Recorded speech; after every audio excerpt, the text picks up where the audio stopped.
A gente começa com o líder do campeonato, que deve enfrentar o Cruzeiro usando força máxima. O lateral Alexandro se recuperou de um problema na coxa e volta a ficar à disposição. Você se ligou no adversário? Vai ser a primeira vez que o ídolo Gabigol vai jogar contra o Flamengo desde que saiu do clube.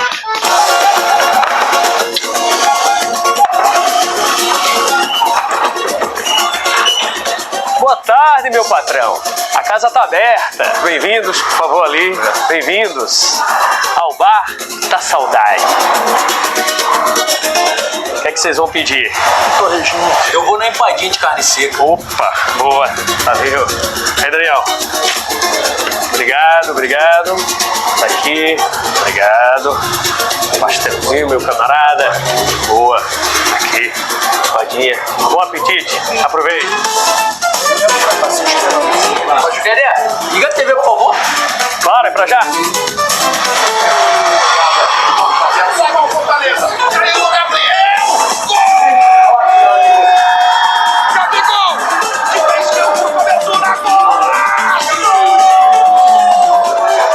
O prato do dia é Gabigol. Vamos trocar uma resenha aqui sobre o sexto maior artilheiro da história do clube. Ele foi o maior ídolo da minha geração. 161 gols, 13 títulos. Sempre gol em decisão, é um cara que sempre decidiu pelo Flamengo. Em 12 finais pelo clube, Gabigol marcou em 11. 16 gols em decisões, inclusive em 3 finais de Libertadores. Quando também foi o maior artilheiro do Brasileirão dos pontos corridos, 25 gols. O Gabigol, ele tinha um superpoder. E esse superpoder era inflamar o Maracanã. O Gabigol, ele é um ídolo da nossa geração, ele é um ídolo da história do Flamengo, mas ele se tornou um personagem muito polêmico. A questão da camisa do Corinthians acho que foi muito marcado, porque a torcida estava apoiando muito ele por causa da questão do doping. Será a primeira vez desde que Gabigol saiu do Flamengo e foi para o Cruzeiro. Esperamos que esse reencontro seja apenas ele sentadinho lá no banco, nem entre, para não correr riscos. Risco de quê? Risco de cometer esse crime contra o Flamengo. Isso ele não pode fazer jamais. Fazer o gol. Exatamente. Ele não pode comemorar contra a gente. Se ele fizer isso com a torcida do Flamengo, ele vai ser muito covarde com a gente. Mas se tratando do Gabigol, Ele é não problemático. duvido que ele não vá fazer a comemoração contra a gente. Todos sabem do meu carinho, do meu amor pelo Flamengo, isso eu nunca vou esconder. Então eu espero que seja um encontro legal e que o Cruzeiro vença, né? Mas a gente não quer cliente preocupado. Como vocês são clientes assíduos, fiéis, vou trazer um presente da casa pra vocês que não tá nem no cardápio. E aí, galera? Pra não ter saudade, por favor, cumprimentem aí, vá. Derrama, Senhor! Comigo vai ter gol do Pedro, não vai ter gol do Gabigol. Com toda certeza. Amém, com toda certeza. amém. Esse é o ano dele. Esquece. Agora O sósia do Pedro concorda. Ele foi muito decisivo no Flamengo, foi muito importante. E agora ele foi pro Cruzeiro, né? Agora é Pedro, né? Agora não, faz um tempo. Enquanto estavam juntos no clube, Pedro já era mais decisivo. Após a Libertadores de 22 até a saída de Gabriel, Pedro teve participação direta em 77 gols, entre autoria e assistência, mais do que o dobro de Gabriel, que teve participação em 33. até antes do Gabigol sair, quando ele realmente passou a não jogar tão bem, já tinha aquela expectativa do Pedro assumir, né, essa posição, essa responsabilidade. Infelizmente veio a lesão dele, né, e a gente sofreu junto com ele, né, e agora com o retorno dele está sendo assim melhor do que foi esperado. Ou seja, um é passado, o outro é presente e futuro. Clientela satisfeita, fecha a conta e passa a régua. Contratar Jorge Jesus. Jorge Jesus literalmente só espera o telefone tocar. Ele quer muito a seleção brasileira. Eu não tenho essa informação, mas se de fato o que muita gente, muitos colegas da imprensa estão noticiando, que é o Neymar que está brecando a ida do Jorge Jesus para a seleção brasileira, eu acho isso um tremendo de um absurdo.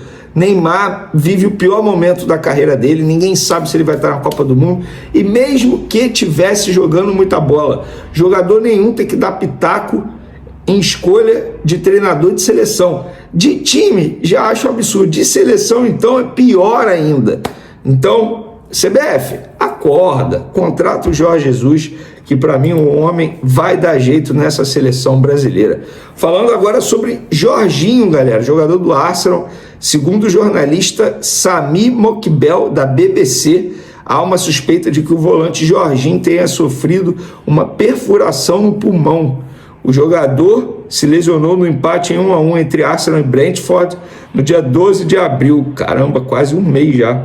Ao BBC, o técnico do Arsenal, Mikel Arteta, comentou sobre a situação do jogador e tranquilizou, dizendo que Jorginho está se recuperando bem e pode voltar aos treinos e jogos na próxima semana.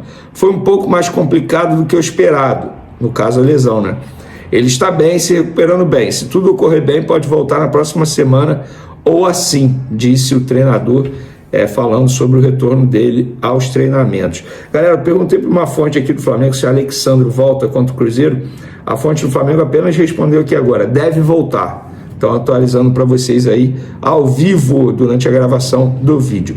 E agora, o assunto principal desse vídeo é os status das renovações de contrato no Flamengo. Pedro, Varela, Arrascaeta e Cleiton. Pedro e Arrascaeta, os dois têm contratos mais longos, Arrascaeta até 2026 e o Pedro até 2027. Varela tem contrato até dezembro e assim o Cleiton também tem contrato até dezembro. Por que estão negociando renovação de contrato de Pedro e Arrascaeta? Vamos falar primeiro do Arrascaeta. O Arrascaeta ele não vai ter renovação nesse momento. A atitude, o approach por uma possibilidade de renovação partiu do empresário do atleta. Não foi o Flamengo que demonstrou interesse na renovação, embora o Flamengo entenda que é um jogador obviamente muito importante. Mas dentro do Flamengo a decisão é não mexer, entre aspas, nessa situação agora. Esperar um pouco mais para avaliar a questão física do atleta, como ele vai reagir nessa temporada. Já o Pedro, eu já expliquei no último vídeo, mas para nossa audiência rotativa. O Pedro, os empresários do Pedro tinham uma promessa da antiga gestão de uma renovação de contrato por uma valorização salarial, porque o salário do jogador está defasado em relação aos demais jogadores do elenco. E aí, quando a situação estava caminhando, veio a lesão do Pedro e, obviamente, a negociação parou. O Pedro voltou nessa temporada, voltou com tudo, e aí os empresários do jogador ligaram para o José Boto e falaram, olha só, a situação é essa. A gente tinha um acordo pela renovação, por uma valorização salarial. A gestão mudou, a gente entende, mas precisamos renovar para valorizar o salário do jogador que está defasado. O jogador recebe menos do que muitos jogadores que nem titulares são e que nem se destacam. O José Boto e os empresários do atleta chegaram no acordo, beleza, mas agora o José Boto tem que conversar com o BAP, tem que convencer o BAP, presidente do Flamengo, a topar essa renovação de contrato. Então agora o Boto se reúne com o BAP e depois dá um retorno aos empresários do Pedro. No caso do Arrascaeta, repito, nesse momento não vai rolar renovação de contrato, o Flamengo vai levar a banho-maria. Varela, negociação em estágio avançado para uma renovação de contrato até 2027, ou seja, mais 2 anos de vínculo. O compromisso atual dele, repito, vai até dezembro desse ano.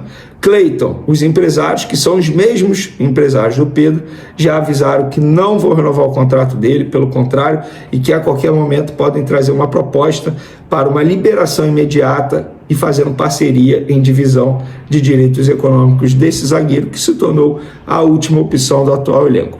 A minha opinião em relação a essa história toda, o Pedro, a diretoria tem que fazer um esforço para renovar. Não pode correr o risco, mesmo um jogador de 27 anos, depois de 2 cirurgias no joelho, não pode correr risco de, entre aspas, perder esse atleta. E quando eu digo perder, não é também só no sentido literal, ele ser vendido, mas perder mentalmente, porque você não pode deixar um jogador desse chateado por conta de uma situação envolvendo salário. Vamos lá. O José Boto soube lidar muito bem com a situação do Gerson. O pai gritando, pai gritando, pai gritando. O José Boto conversou com o Gerson, falou, Gerson, olha só, segura o seu pai que a gente vai resolver essa situação. Situação resolvida, contrato renovado. Com o Pedro, o Boto vai fazer a mesma coisa. A ideia, a estratégia é essa, vai conversar com o BAP para renovar. Varela, questão muito bem encaminhada, e o Cleiton, eu de fato acho certo os empresários não quererem renovar, porque o garoto tem potencial, é elogiado por todos os treinadores, mas nunca ganha minutagem, nunca ganha chance. e ele não foi liberado já para seleção, convocação de seleção de categoria de base, não foi liberado para empréstimo, nunca. E no Flamengo o cara não joga. O tempo está passando para o garoto. Libera o garoto, faz uma parceria aí de divisão de direitos econômicos, vida que segue e é bom para todo mundo. Eu, pelo menos, penso assim. O Flamengo segue firme em sua tentativa de contratar o volante Jorginho para reforçar o elenco ainda nesta temporada. As conversas entre o clube carioca e o staff do jogador ocorrem há semanas e avançam em ritmo constante, com expectativa de um desfecho positivo até o fim deste mês de maio. Jorginho, que tem contrato se encerrando com o Arsenal, dificilmente terá seu vínculo renovado com o clube inglês.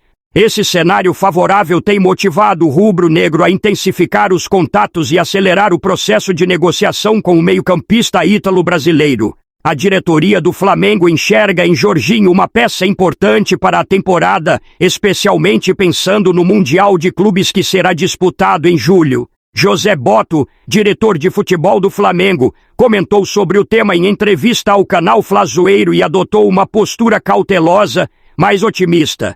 Segundo ele, as conversas são boas, mas o clube trabalha com responsabilidade para que tudo ocorra dentro das condições ideais.